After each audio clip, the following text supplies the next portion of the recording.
Bueno, en esta ocasión vamos a dar inicio a la exposición prevista para esta jornada. Y pues bien, respecto del tema de los accidentes de tránsito, ya habíamos revisado precisamente cuáles eran sus causas y de hecho también cómo en parte era la naturaleza precisamente de los accidentes de tránsito. Pues bien, en esta ocasión vamos a revisar lo que es la tipología y por supuesto brindarles a ustedes ciertas recomendaciones para poder evitarlos. En este sentido, vale recordar y recalcar precisamente que la tipología tiene o guarda como factores el basal y el concurrente. Es decir, que si no existe una causa, el mismo no tiene objeto de acontecer o de suceder. En este sentido, como les habíamos manifestado, de acuerdo a la definición de los accidentes de tránsito, habíamos manifestado que tenían que involucrarse en el mismo uno o varios vehículos, objetos en movimiento, objetos fijos, estáticos, y por supuesto el elemento mucho más frágil que estaría involucrado en un accidente de tránsito, el, el ser humano, ¿no? El ser humano tanto como el rol de peatón y de pasajero. Hemos incluido también algunas gráficas que recrean un poquito mejor lo que es la tipología, los accidentes de tránsito que involucran precisamente a los peatones y pasajeros. En este caso, en el primero que tenemos el atropello o atropellamiento, como ustedes tienen en la asignatura del módulo de la materia, precisamente decimos que es la acción por la cual un vehículo impacta a una persona, o puede ser, caso extremo, también un animal, ¿no? Dependiendo del perímetro donde se encuentre. Golpeándola precisamente y a su vez también derribándola o solamente un golpeo. En este caso tenemos que se relaciona precisamente este caso de accidentes con el comportamiento o con la conducta del peatón en el tránsito, ¿sí? ¿Por qué razón manifestamos esto? Porque los peatones por lo general aparecen al paso de un vehículo en las partes más inesperadas, ¿no? En lo que nosotros conocemos o hemos manifestado o hemos definido precisamente como los ángulos ciegos, los ángulos muertos. En este sentido, precisamente, es a veces complicado que como conductores precisamente los podamos anticipar, ¿no? Podamos ver por dónde precisamente se nos aproximan. Por lo cual, precisamente hay que reconocer que tanto por el tema de su edad, los mismos están precisamente proclives a un accidente de tránsito, ¿no? En este caso, por ejemplo, hablamos de los ancianos que precisamente por su condición física se mueven con un poquito de lentitud. Muchas de las veces no escuchan o no ven precisamente, ¿no? No son capaces de tener esta capacidad sensorial precisamente y se ponen en mucho riesgo en el caso de un accidente, ¿no? Otro de los grupos etarios que precisamente tienen que ver con este tema, justamente se manifiesta en el sentido de que están los niños, por su naturaleza inquieta, actúan de una manera irreflexiva en la calle, es decir, no tienen la noción precisamente de las consecuencias de sus actos. Otro de los problemas con los cuales también lamentablemente nos encontramos en las vías son justamente las personas embriagadas o bajo efectos de sustancias estupefacientes. Por lo tanto, una recomendación general para nosotros cuando nos desenvolvamos en el rol de conductores, disminuir la velocidad en cualquier lugar donde notemos precisamente la presencia de estos. Decir igual en este caso, precisamente que el atropello se desenvuelve en varias fases, en varias etapas, ¿no?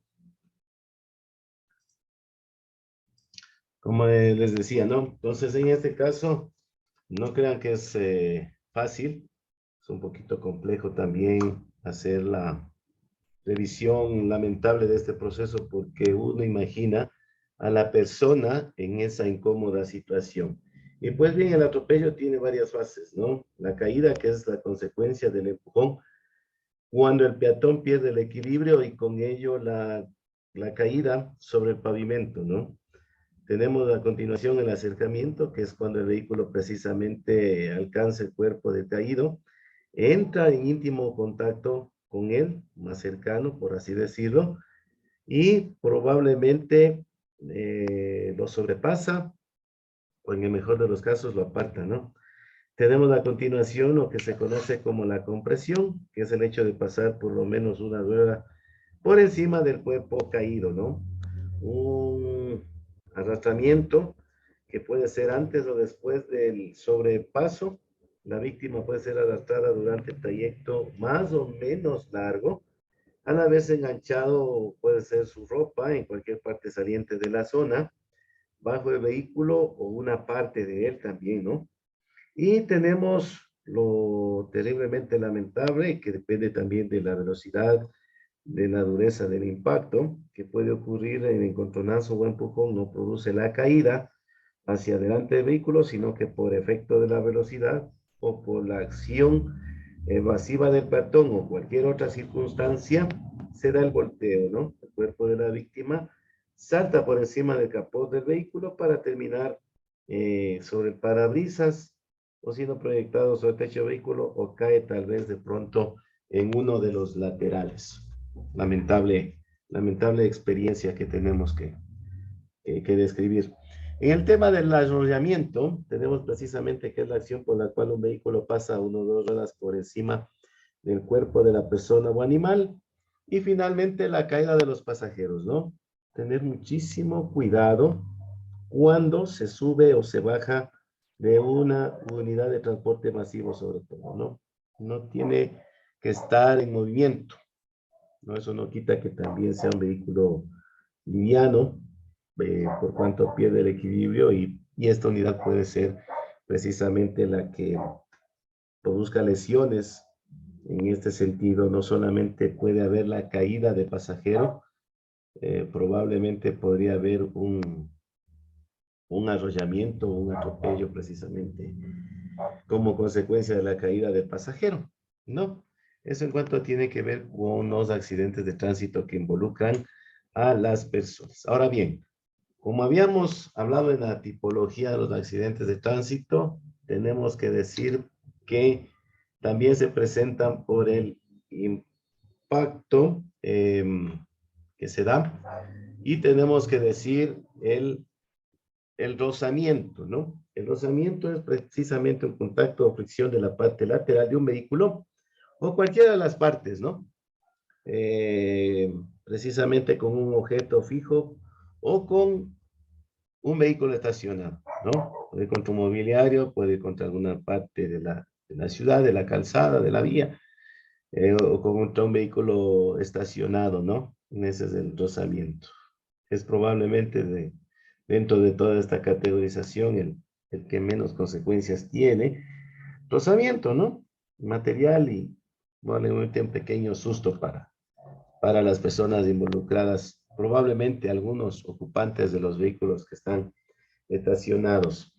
Cuando en cambio tenemos dos vehículos en movimiento, se presenta el roce y un roce negativo cuando ambos están en movimiento y en el mismo sentido, lo que estamos marcando precisamente. Y tenemos que respecto de aquello decir que es el contacto o fricción que se produce entre las partes laterales de dos vehículos que están circulando en el mismo sentido, ¿no? Probablemente a la misma velocidad, probablemente con una velocidad relativa mayor uno en relación del otro.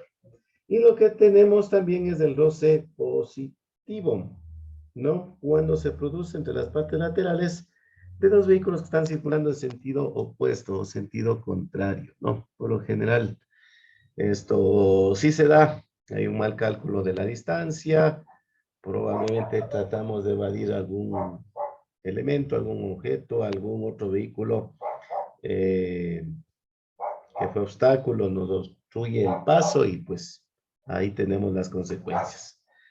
Finalmente, respecto de este tema, tenemos que hablar de la colisión, que es prácticamente un impacto de dos vehículos en movimiento, de más de dos vehículos en movimiento. Esto es lo que se conoce precisamente como un choque múltiple. Y bueno, tenemos también que recordar que hay también choques con motos o con bicicletas. Lamentablemente hay una mala práctica de los conductores de estos vehículos que precisamente son frágiles, sus conductores, qué decirlos, y sus máquinas también resultan por lo generalmente con graves consecuencias.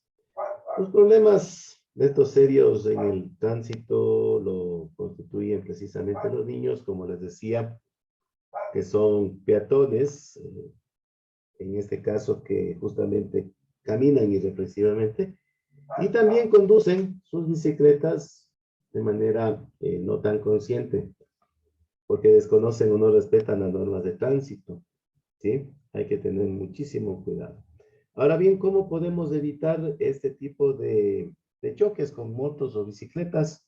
Precisamente podemos hacerlo teniendo muchísimo cuidado en parques o zonas pobladas donde se nos advierta la aparición repentina, ir alertas. Cuando de pronto al abrir las puertas del vehículo tenemos que percatarnos de la presencia, no permitir que de pronto bicicletas se sujeten a nuestro vehículo, ya indicamos en una sesión anterior el por qué. Tenemos que estar pendientes de la presencia en la noche, que muchos no llevan consigo las prendas que las identifiquen y que nos permitan verlos. Conservar el espacio suficiente para adelantarlos, sobre todo a las motocicletas. Percibir una posible maniobra que ellos ejecutarán. Ya veremos a continuación un video. Y por supuesto, reducir la velocidad ante la presencia de ellos en las vías, ¿no? Ahora bien, tenemos también otra tipología de accidentes, que son precisamente ya los choques en los que involucramos por lo menos dos vehículos de similares características, ¿no? Por ejemplo, tenemos aquel que se presenta justamente como el choque con el vehículo de adelante o un choque con el vehículo de atrás, que lo marcamos precisamente con el cursor del mouse. En este caso, precisamente, estos tienen causas o razones basales muy similares. Es el impacto precisamente que se produce cuando un vehículo impacta la parte frontal a la parte posterior de otro vehículo, siempre y cuando los dos estén en movimiento.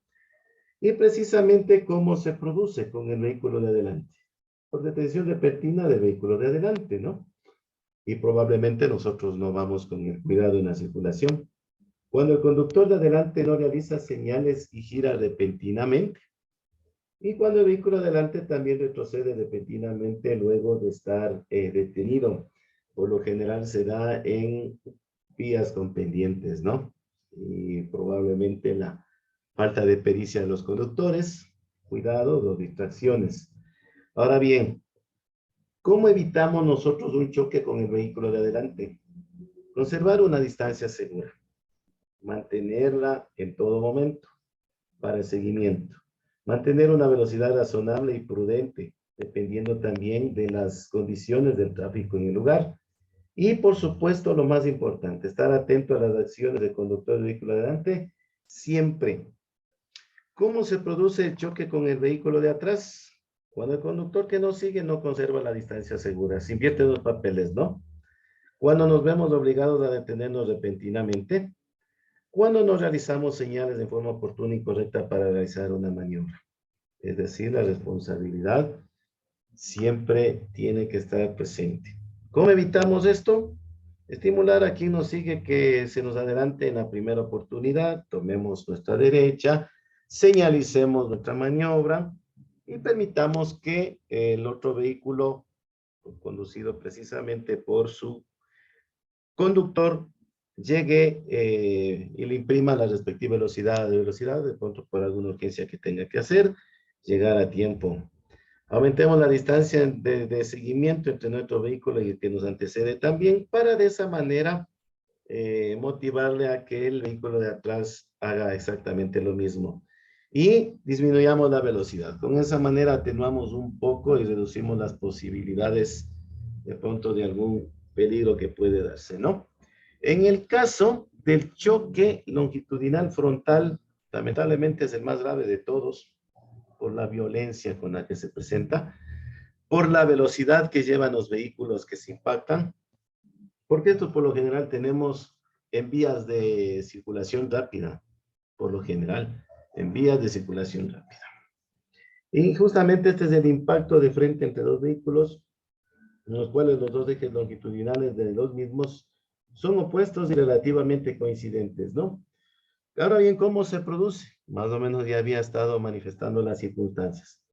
Porque si invade el otro carril, puede ser en una curva, en una intersección, en la misma recta, o cuando gira un vehículo, por un mal rebasamiento, por factores de terceros, un ciclista o un peatón imprudente, por un ingreso intempestivo a la carretera, por objetos extraños que obstaculizan el tránsito, dicho en la sesión anterior, por un vehículo que circula lento por el carril que no le corresponde, por una mala maniobra, por la influencia de una fuerza centrífuga en curvas y por un conductor que está también adormitado, enfermo, bebido o drogado. Mala combinación. Y algo que se nos escaparía en el fondo, aunque tenemos nosotros la obligación de revisar las condiciones de nuestro vehículo, un reventón de un neumático, ¿no? Ahora bien, ¿cómo evitamos esto? Que si bien es cierto, ya se dan los accidentes, son circunstancias, como les dije, que a veces no dependen y no están en control nuestro, pero podemos nosotros evitarlo estando siempre atentos, observando con anticipación el tráfico de frente. Eso se llama conducción a la defensiva. Conducir siempre por nuestra derecha, anticipar, dada la experiencia que ya tenemos en la conducción y los conocimientos, los posibles peligros, observar lo que sucede delante suyo y justamente al notar que hay otro vehículo que invade su carril, anticípelo, ¿no? Anúnciele que esa maniobra está mal, tóquele la bocina, hágale juego de luces, oríllese en la medida de lo posible a un costado de la calzada, sobre la berma en este caso, ¿no? En el caso de que exista, pero con la procura de no llegar a volcarse, ¿no? Así que las consecuencias de esa manera serán un poquito menores, menos graves cuando tengamos que chocar de frente. Y por supuesto, reduzca la velocidad al ingresar en curvas, no cuando esté en la curva. No va a responder el vehículo. Y sobre todo, reduzca la velocidad cuando la calzada está resbaladizada o hay condiciones adversas sobre la misma, ¿no? Esto trae consigo como consecuencia también lo que es el choque frontal excéntrico. Probablemente usted trató de evitar el choque frontal longitudinal con el otro vehículo, pero no le alcanzó la maniobra, no le alcanzó el tiempo ni la distancia tampoco, y se ve envuelto en esta situación, ¿no? Entonces, por consecuencia, también la procura es que tengamos las mismas precauciones. Otro de los accidentes o choques, digámoslo propiamente, es justamente el choque lateral perpendicular, que por lo general se dan en las intersecciones. Esto es un impacto que se produce de la parte frontal de un vehículo y la parte lateral del otro, formando los ejes longitudinales un ángulo de 90 grados, una escuadra, ¿sí? Geometría. En estos lugares ocurre un alto riesgo de accidentes debido principalmente a los errores de la conducción. Primero, que debe ser desechado. Bajo ninguna circunstancia usted se distraiga en la conducción. No. Hay algunos conductores que precisamente no respetan las señales de tránsito, no reducen la velocidad, conducen en un mal estado físico o mental, bajo condiciones adversas en la carretera y el camino, climatológicas, dispositivos averiados en el vehículo y, por supuesto, aquellos que forman parte de la señalización. Y un factor que también puede contar como fundamental, la descortesía. Es decir, si bien es cierto, usted puede tener la preferencia de paso, pero observó que el otro conductor no tiene la más mínima intención de detenerse. Deténgase usted. Se evitaría un mal rato, un mal momento, una mala experiencia, desagradable experiencia. Se dé el paso, aunque no corresponda. Eso es el manejo seguro, el manejo a la defensiva. Obviamente no siempre, ¿no? Pero si usted puede, tiene las condiciones, analiza que alrededor no hay peligros, no podría ser embestido por otro vehículo, alcanzado en este caso, haga esta maniobra y recordará que se va a evitar muchos inconvenientes. ¿Cómo evitamos? Precisamente las intersecciones son sitios donde no se acelera, hay que frenar, hay que detenerse, hay que llegar con una velocidad reducida, hay que respetar también las señales reguladoras, hay que observar las condiciones de tráfico y de los peatones, comportamientos, mirar a los costados, avanzar con precaución, una vez que esté seguro que no hay problemas a su entorno. Y asegúrese también del funcionamiento adecuado del semáforo o de que está funcionando. Y si no está funcionando, pues mucho más alerta aún. Tenemos también lo que es el choque angular lateral. Este, como les digo, puede ser también consecuencia del anterior. No alcanzamos a divisar la aproximación del otro vehículo. No logramos evadir o no logramos frenar. Quedamos en esta posición, ¿no? Es cuando justamente se produce entre la parte frontal de un vehículo y la parte lateral de otro, formando la prolongación imaginaria de los ejes longitudinales, un ángulo menor de 90 grados, ¿no? De hecho, considero yo entre 1 a 89 grados para hablar con un poquito más de precisión, ¿no? Tenemos también los choques con obstáculos fijos o conocidos como estrellamientos.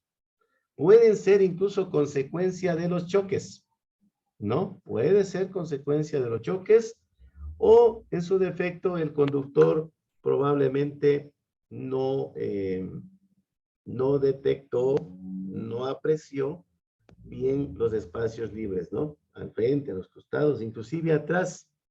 Y para el caso de vehículos pesados, también en las partes superiores del techo, ¿no? Ha perdido el control, no controló, de hecho, la velocidad de circulación, no lo hizo como nosotros hemos recomendado en todo momento, hacerlo con una velocidad razonable y prudente, dependiendo del perímetro por lo que está. Y precisamente las condiciones físicas o mentales. Se quedó dormido al volante, ¿no? Estuvo distraído también al volante. Entonces son factores que vamos a también mencionar a posterior. ¿Cómo nosotros evitamos esta situación? Conducir en mal estado de ebriedad, fatiga, es prácticamente un factor concurrente basal para este tipo de casos. Hay que respetar las señales y normas de tránsito. Hay que revisar periódicamente su vehículo. Precisamente anticipar a los posibles peligros. Eso es anticipación. Respetar a los peatones y pasajeros. Por favor, recordemos la fragilidad que estos tienen. Y tomar precauciones ante las condiciones adversas, ¿no? Y por último, tenemos que referirnos a lo que es el volcamiento, ¿no? Puede ser lateral o puede ser frontal. Lateral, vemos acá cronológicamente qué es lo que va pasando, ¿no? En el mejor de los casos, la unidad llegaría intacto después de dar prácticamente un vuelco completo de 360 grados, 90, 180, 270 y finalmente 360, pero la realidad no es así. Muchas son gravísimas consecuencias después de esta acción y por supuesto cuando hay un obstáculo, un frenazo brusco, tenemos en cambio el volcamiento longitudinal, 90, 180, 270 grados. ¿Y por qué se dan los volcamientos? Consecuencia del vehículo precisamente se invierte o cae lateralmente, es debido al exceso de velocidad. No nos encontramos precisamente con otra razón. ¿Por qué se produce? Como les decía anteriormente, por una frenada brusca. Probablemente circulamos muy cerca de la berma, nos desconectamos o salimos de la carretera, tomamos curvas con exceso de velocidad. Hay también un mal diseño de la vía, por lo tanto hay que ser más precavidos. Son consecuencia de un choque lateral, ¿no? Precisamente hay maniobras bruscas en la conducción, aquellos conductores que no han aprendido precisamente la pericia a lo largo de la conducción. Hay un patinaje de vehículo en condiciones adversas, consecuencia del exceso de velocidad. Tenemos su sistema de amortiguación en mal estado. Hay un exceso de peso o mala distribución de carga, sobre todo para vehículos de carga pesada. Obviamente no digo que nosotros no podemos volcar.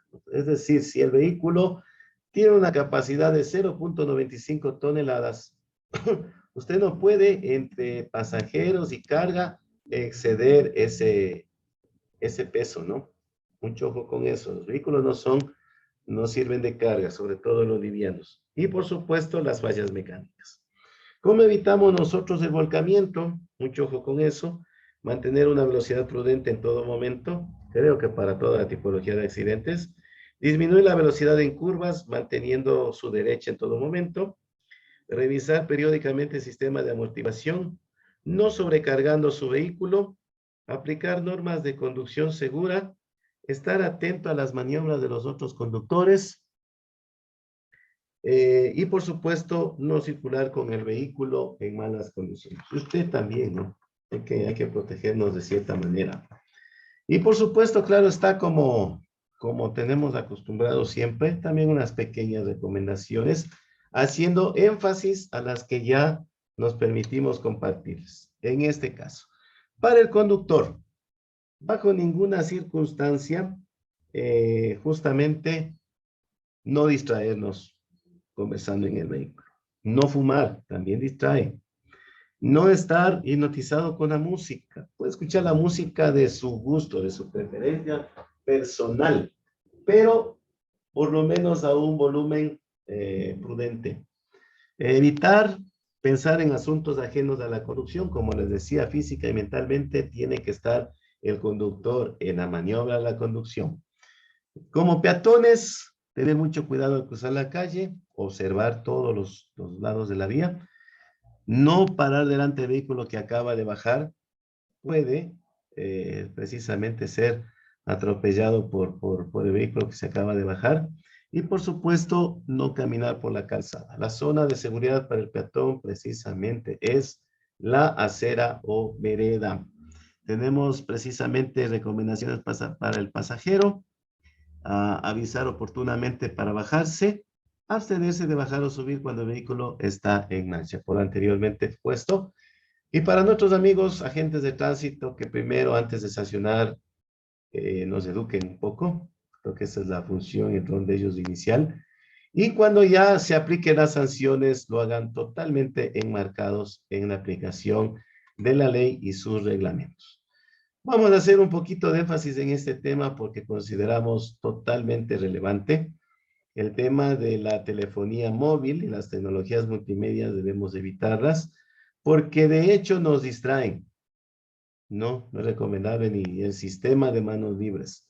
Usted desea conversar, compartir, chatear, hablar, detenga su vehículo y haga esta acción, ¿no? No durante la conducción. ¿Por qué razón? Porque la telefonía móvil, la tecnología multimedia, interfiere en el manejo del vehículo, nos hace perder la noción de la situación del vehículo, desvía la trayectoria del vehículo. Nosotros, por atender a muchos estímulos, tenemos que ir a una velocidad reducida. Ya sabemos qué es lo que sucede con el vehículo que va a velocidad reducida. Es causante colateral de los accidentes, ¿sí? El hecho de la distracción aumenta nuestro tiempo de reacción. Recordemos, a medida que va pasando el tiempo a la velocidad que llevamos, va a haber más riesgo de movilizarnos mayor distancia. En el mejor de los casos, podríamos chocar contra un objeto. En otros casos, podría ser prácticamente la diferencia entre la vida y la muerte. Y por supuesto, todo esto de tipo de suma, no vamos con distracciones, vamos muy mermados en las capacidades sensoriales, hace que nosotros inconscientemente ya estemos probablemente embistiendo a otro vehículo que va delante nuestro. Y consecuentemente ustedes ya saben lo que sucedió. Evitar también el consumo y la ingesta del alcohol o bebidas psicotrópicas también, porque nos adormecen tienden a aparecer los microsueños. Sobre todo a la salud también afecta, ¿no? No solamente afecta el tema de la conducción, a la salud también. Provoca desinhibiciones, agresividad de las personas y por supuesto, inconscientemente usted está cometiendo errores. Aparentemente usted está controlando todo lo que tiene a su alrededor. Es una gran mentira. Usted cuando está bajo los efectos del alcohol percibe otra realidad que no es precisamente la, la adecuada. ¿Cómo mejoramos nosotros el nivel de educación vial en el conductor o del conductor? Precisamente mejorando la calidad de la enseñanza en este sentido. Y para los conductores nobles, informándoles un poquito mejor sobre las consecuencias del alcohol y las drogas. Mucho ojo con estas pequeñas recomendaciones. Alternativas de solución, precisamente que el conductor, previo a lanzarse a la conducción en sí, un viaje, etcétera, tomar el volante, debe precisamente establecer su propio balance subjetivo. ¿Qué significa esto? Internamente tiene que analizar los beneficios y los riesgos. Es decir, yo bajo circunstancias normales, habituales, conduzco de manera correcta, responsable, pero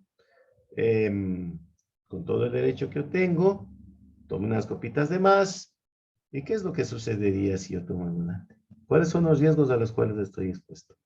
Entonces es preferible hacer ese pequeño análisis reflexivo. Y otra que yo me permito personalmente, ¿no? Proponer es que precisamente cuando se evalúe en el examen de conducción, renovación de la licencia, precisamente se evalúe lo que es la experticia y el conocimiento del vehículo.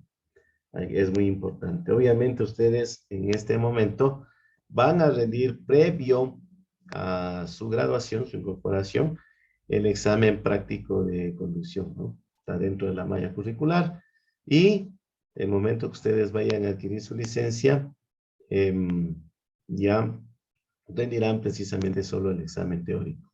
Me refiero a la renovación de licencias, ¿no? Nosotros, por ejemplo, cuando renovamos las licencias cada 5 años, tenemos solamente que rendir el examen teórico, ¿no?